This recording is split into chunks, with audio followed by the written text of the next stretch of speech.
सुना था डॉक्टर साहब आप दिए थे तो बनाने के लिए तो छोड़ दिया था छोटा हाँ बनाने के लिए जब आप दिए थे हाँ रतवा बंद करके आया हाँ तो आप बोल रहे थे कि छोटा कर दिया आगे तो हाँ।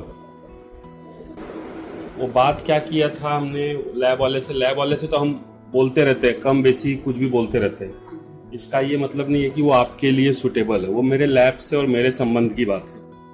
मैं लैब वाले से वो बोलता इसलिए हूँ कि मेरे को आगे भी वो अच्छा ही बना के दे, इसलिए हमको थोड़े से कड़े शब्दों का प्रयोग करना पड़ता है।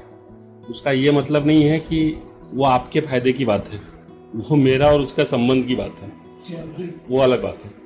दूसरी बात, असली में आगे के दांत खाने के काम नहीं आते हैं। आगे के दांत का यूज खाने में नहीं होता है। आगे का दांत का यूज हमें वो दिखाने के लिए या बोलने के लिए होता है। हमारा दांत देखिए, जब हम ऐसे बंद करेंगे तो नीचे गैप है। आपका पीछे का दांत आपने नहीं लगाया है, मतलब पीछे का दांत नहीं लगाया आपका, तो जब पीछे दांत नहीं रहेगा तो आपका आगे का दांत ऊपर के दांत पे जाके बैठता है और केवल आप आगे के दांत का इस्तेमाल करते हैं खाना खाने के लिए, जो कि सही नहीं है। आपको दांत लगाना चाहिए पीछे का, और ये तभी भी मैंने कहा था इम्प्लांट लगाने के लिए, और अभी भी मैं कहूँगा आपको कि आप इम्प्लांट लगाइए जिसमें आपके पीछे के दांत लगे। दांत खाने के लिए पीछे का इस्तेमाल होता है, आगे का नहीं। आगे का दांत केवल दिखाने के लिए होता है। तो आपको अभी एक एक्सरे लेके या सीबीसीटी करवा के या एक्सरे लेके पहले आपको बोन की कंडीशन जाननी है, अपने दांतों की कंडीशन जाननी है, उसमें फिर इम्प्लांट डलवाना है और तब दांत लगवाना है आपको। स्क्रू वाला दांत लगवाना है आपको, क्योंकि ये दांत, अगर आप बोलते हैं कि हमारा आगे का दांत हिल रहा है, तो आगे का दांत पहले तो बाइट में नहीं आना चाहिए। अगर बाइट में है तो वो हिल रहा है, तो पायरिया भी हो गई है ज्यादा, प्लस वो प्रेशर भी दे रहा है, लैटरल प्रेशर भी देता है।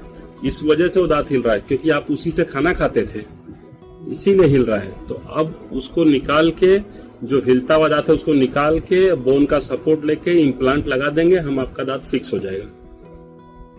वो प्रक्रिया आपको करनी है। हाँ, लंबी प्रक्रिया है, कॉस्टली है थोड़ी सी, लेकिन अच्छी प्रक्रिया है और वही करना चाहिए आइडियली।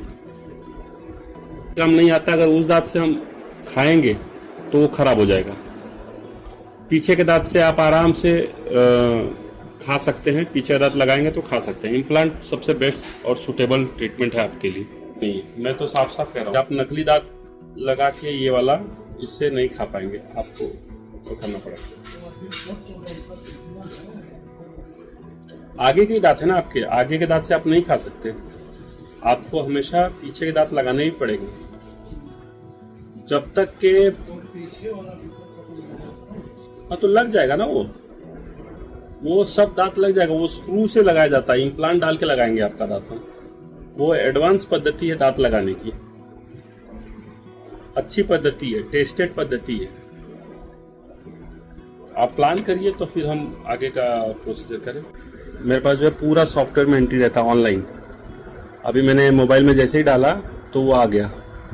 2016 में 6 अगस्त 16 को आप आए हैं पहली बार, और सितंबर 12 को मैंने आपका कंप्लीट कर दिया। 16 से 24 चल रहा है, मतलब 8 साल हो गया।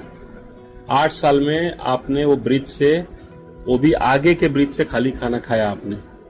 अगर वो पीछे का होता, जब हमने बताया था कि इम्प्लांट लगाएंगे और पीछे का भी दांत आपका लगाएंगे मोलर, अगर वो प्रक्रिया कर लेते तो ये 20 साल चलता है दांत, कभी भी कोई भी शिकायत नहीं होती। ऐसा रहता। लेकिन क्या है, पेशेंट को लग गया मेरा काम चल रहा है, कि भाई काम तो चल ही रहा है, क्या करना है तब, तो इस चक्कर में वो रह जाता है। ठीक है, क्या है, जिंदगी है तो पैसा तो लगाते रहना चाहिए। ऐसा तो नहीं है कि एक बार लगा दिया तो अब नहीं। अब हमने गाड़ी खरीदा, एक गाड़ी हमारी लड़ गई, हमने सफारी लिया था 15 लाख की, हमको एक दिन ड्राइवर आ रहा था छोड़ के, लड़ गई डिवाइडर पे, तो अब हमने दूसरी गाड़ी खरीदा। अब ऐसा तो नहीं कि एक गाड़ी खरीदा कि तो अब दूसरी नहीं खरीदेगा। एक मोबाइल खरीदा, खराब हो गया तो दूसरा खरीदना पड़ेगा, मजबूरी। हाँ, किसी को पैसा कम ज़्यादा हो सकता है, लेकिन अब मजबूरी है तो करना ही पड़ेगा ना। पैसा क्या है, पैसा तो लेके जाएगा नहीं कोई दुनिया से। पैसा तो अपने जीने का ही एक साधन है ना। पैसे का क्या यूज है और दूसरा? खाना और जीना, और मतलब खाना भी जीने के लिए जरूरी है। पैसा खाली अपनी सुख सुविधाओं अपने के लिए ही तो है, और किस लिए होता है पैसा?